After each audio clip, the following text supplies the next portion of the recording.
Hey, what's up everyone? Happy whatever day it is of the week you're watching this. I won't tell you what day it is here, but let's just all take a moment to see how good my t-shirt is. Is this a giant squid or is it an octopus? I don't know. It was cheap and I found it online. Okay, so today we are going to do a quickie from Dockwalk 2023-24. This was for the careers section and it's called How to Quit Your Job. And it's a serious one, and then I'm going to follow it up with a slightly less serious one, but we'll come to that in a bit.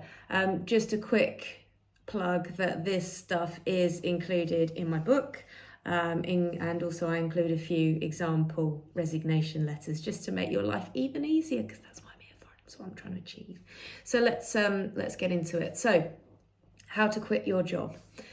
Deciding to resign from your position on a super yacht is a significant decision that requires careful consideration and professionalism. Whether you are moving on to new opportunities, pursuing personal goals, or simply seeking a change, quitting your job necessitates a thoughtful approach. Now, we're not talking about situations where you're leaving due to safety concerns or serious mishaps. Those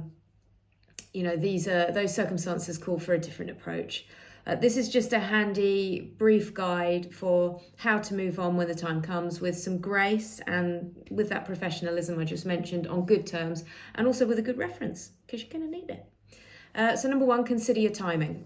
Now, this isn't just referring to making sure the captain is in a good mood.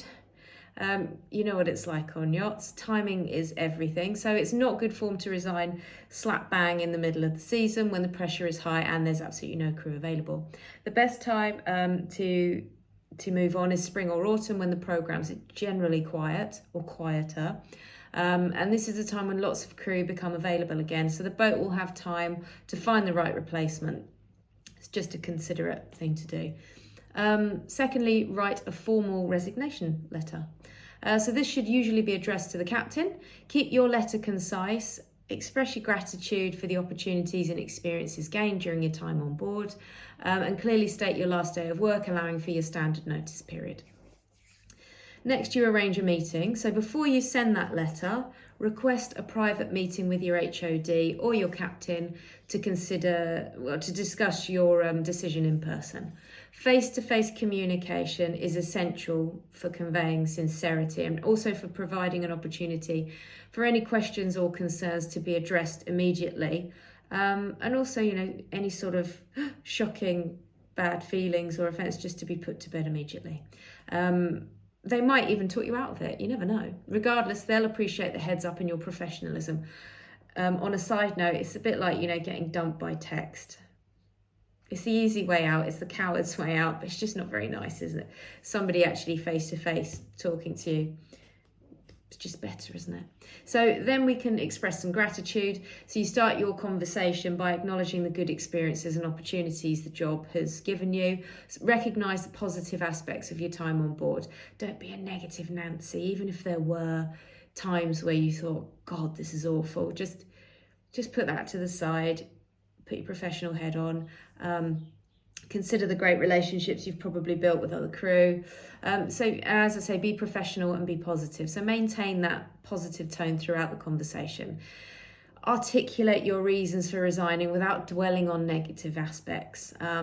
Emphasize that your decision is a result of personal or career goals and not necessarily a reflection of dissatisfaction. I mean, I say this, you can, if something really has pissed you off, then it's probably worth mentioning it. But just think about, is it going to benefit you in the long run? That's all I'll say. Okay, so then offer adequate notice.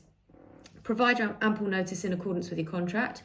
So the usual notice period for crew will be a month, but this can vary from program to program. And if you have holidays accrued, you may be able to take those and leave earlier if the program allows. So just cooperate, work with the captain to ensure a good transition and a smooth handover of your responsibilities, especially if you're in a senior role. Prepare yourself for questions. Anticipate that the captain or head of department might have some questions about your decision. So be ready to answer them honestly and thoughtfully. Emphasize your commitment to the transition and your desire to maintain a positive relationship with the crew and with the boat. Then assist with the transition if you're able to. So offer your assistance in training and preparing your replacement.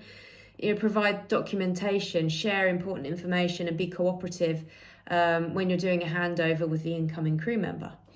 Maintain your professionalism until the end. This is super important. Throughout your notice period, make sure you stay committed to your duties. It's really easy to slack off, but think about the effect that has on your colleagues. So continue to contribute positively to the crew.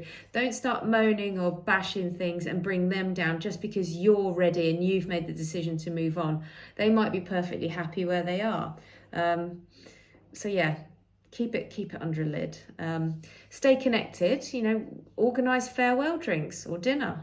I might be wrong, but I have heard one thing that crew do well, and that's a good party. So let your hair down, go out on a high, give them some memories. But be careful.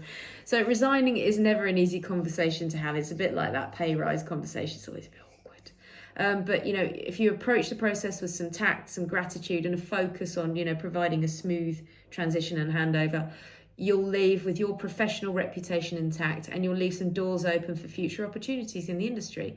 Don't burn those bridges. You might need them in the future. Quite often, people work with the same people again down the line. So just because a yacht at the moment isn't going career-wise where you need it to be going, just keep those bridges unburnt, because you never know what's going to happen in the future. That captain or that head of department might move on to another yacht and think of you for their right hand. So there you go. As always, give me your comments. Tell me how you like to quit. I'm going to follow this up with another one now that I wrote for Onboard a few years prior to this one. Talking about resigning and basically how to get fired. Bit more lighthearted. So yeah, give me a like, give me a subscribe. More information like this in my book if you fancy buying it. Have a good one.